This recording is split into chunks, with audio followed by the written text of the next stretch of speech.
What up, Bucs fans, NFL fans, and betting fans? Welcome to another week of Pewter Picks and Props presented by Underdog Fantasy and brought to you by PewterReport.com. We are in week 11. I'm your host, Matt Matera from PewterReport.com. Appreciate everybody watching the show today. Had another great week. Last week, won a lot of my NFL props, player props in the Bucs game. Split the Bucs itself, but they won, so Bucs fans will be happy. And went 4-2-1 throughout the NFL. So want to keep that momentum rolling into Week 11. Let's get right into it. First, I'll throw my record up at the bottom. So if you're tuning in later on or you want to skip through, bam, there is my record through the first 10 weeks of the season. We got a interesting matchup between the Bucs and the 49ers. I kind of think it's going to be a little bit of a blowout, but we'll talk about that in a little bit. I got 5 picks that you can use at Underdog Fantasy. Use that promo code Pewter, that's PEWTER, and get a first deposit bonus with Underdog Fantasy. This is what I'll be using for the pick'em, but as I always say, feel free to use them as well for a separate prop bet on a different gambling website if you want to. Feel free to use some or all. Completely up to you, and that is the beauty of gambling. First off, I am going with Rachaad White higher than 26.5 receiving yards in the game. Rachaad White might even be the second best option on the Bucs behind Mike Evans at this point. He's gone almost over 100 scrimmage yards the last 3 games. He was at 98 last week, so he almost got there. They're using him in the screen game a ton, and even if they are getting blown out by the San Francisco 49ers, the Bucs will dump it off to Rachaad White. So if he hits big on one screen play or they just keep feeding him the football as they have been the last couple of weeks, this is an absolute lock with the over receiving yards for Rachaad White. This one I'm riding again. I did it last week where it was 30 yards, but Cade Otton, he really isn't a feature in the offense. I know he played great against the Texans. That was an anomaly. So I'm taking lower than 27.5 receiving yards for Cade Otton.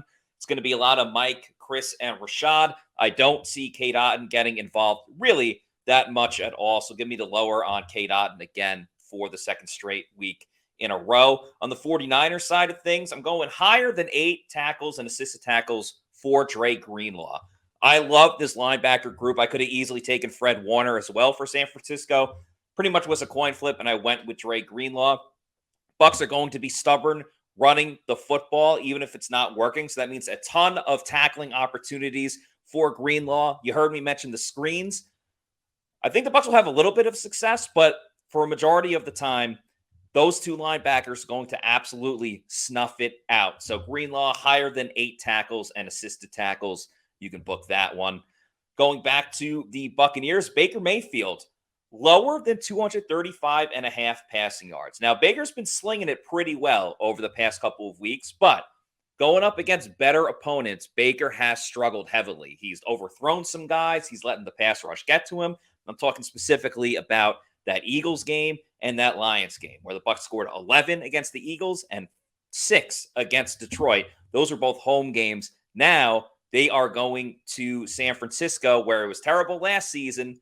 I know it's a different group now, especially with the quarterback at Baker Mayfield, but I'll take the lower on the passing yards for Baker. And last but certainly not least, Deebo Samuel, higher than 49.5 receiving yards. Deebo was injured for a little bit, came back last week, just getting his feet wet somewhat.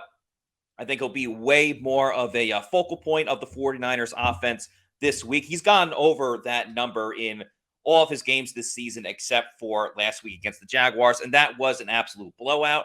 Bucs got to decide if they want to play zone, which they are terrible at, or if they want to go man-to-man, where if they don't put a safety shadowing Deebo with the corner on him, it's going to be a busy, busy day for Deebo Samuel. So I like the over on his pick. One more time, Rachaad White higher on his receiving yards, Cade Otton lower on his receiving yards, Dre Greenlaw higher than 8 tackles, Baker Mayfield lower on his passing yards, and Deebo Samuel higher on his receiving yards.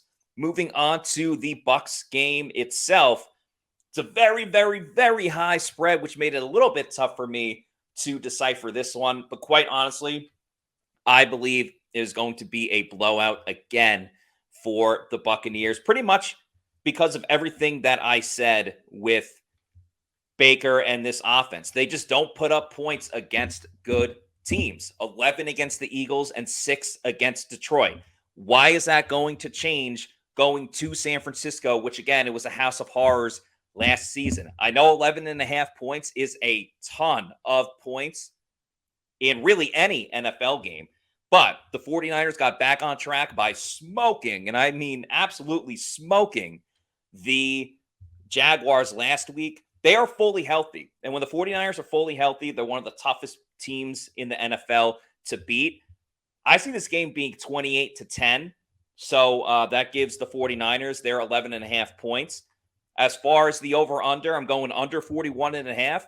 The over's only hit twice this season. Even last week against the Titans, the number was in the 30, I believe it's 39, whatever it was. They didn't even get that. Now, that was because the Bucs defense was able to bounce back.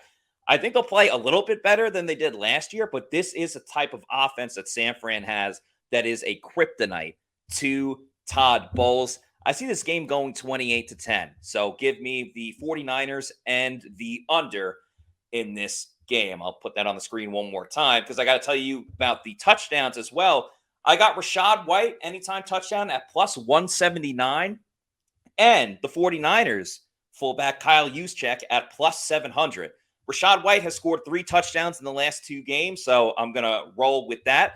Now, the reason I don't typically take an opponent anytime touchdown, but the reason I'm taking Kyle Juszczyk, and this only works if this is being recorded on Friday.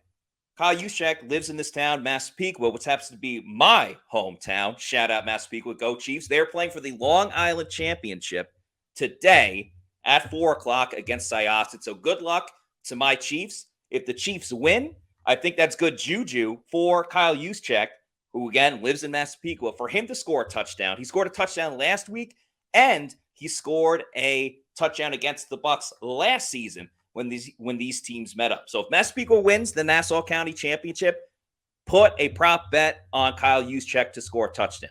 If Massapequa loses, you can cancel that prop bet. But I'm believing in my Massapequa Chiefs. Good luck, Chiefs. Go Chiefs. Kyle Juszczyk touchdown. And, of course, Rachaad White. He's been scoring touchdowns left and right. Let's keep it moving again. All right.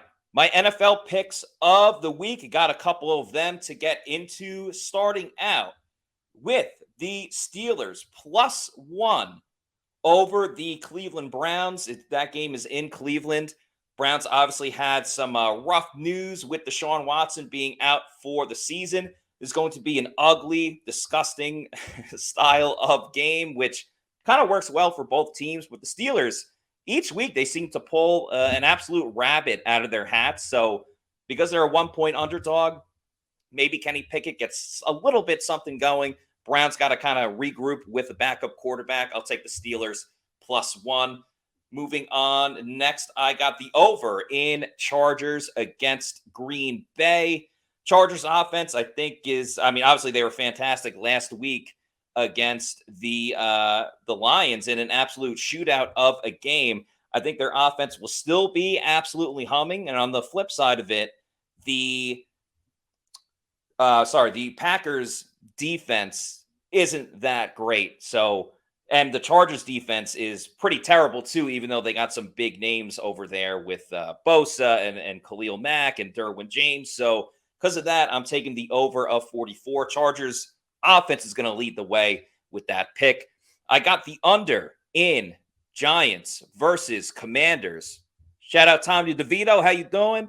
But he is not an NFL quarterback, at least not a starting NFL quarterback. The Giants cannot move the ball at all on offense. The Commanders do not have as good of an offense as the Cowboys did when they smoked the Giants last week. And their defense is still surprisingly okay, despite trading away 2 of their best pass rushers. So I see the Commanders winning this game like 23-10 or 20-10 or something like that.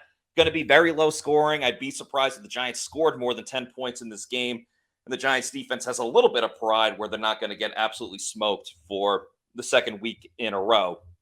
So I'll take the under in Giants versus Commanders. My lock of the week is Lions at home, -7.5, facing the Bears. I don't care that Justin Fields is coming back. The Bears were terrible when Justin Fields was playing. Now he's rusty after not playing for a couple of weeks. All of a sudden, the Bears are going to turn it around? No. I don't think so. The Lions have a potent offense. They're playing at home. I think this is an absolute rout, so I'll take the Lions -7.5. My last pick of the week, Seahawks -1 on the road against the Rams. I really can't get a feel for this Rams team. 1 week, they're lighting it up. The next week, they refuse to score. There's injuries to Matt Stafford. They're looking in other directions. The Seahawks are very steady, Eddie. They may not win by a lot. They may win by 3 for all I know. The Seahawks are a very good team. They're trying to stay in competition with the 49ers, who the Bucs are playing this week. So I will take the Seahawks -1 against the Rams with that game taking place in LA. One last time, these are all my picks for the slates of NFL games. One moment. We got Steelers +1, the over in Chargers and the Packers, the under in Giants, Commanders, Lions -7.5, and the Seahawks -1. That's going to do it for me on today's show. Make sure you're following PewterReport.com for all of our Bucs coverage and, of course, our NFL coverage with this show, Pewter Picks and Props. You can find us at Pewter Report on Instagram, Threads, X, and Facebook. And, of course, our YouTube channel is Pewter Report TV. If you want to follow me on my social media, my X is at Matty_Matera, Matera. On Instagram, just take out the 4. It's Matty_Matera. Thanks, everybody, for watching. Want to keep that momentum rolling, and let's win some more money this week. Out.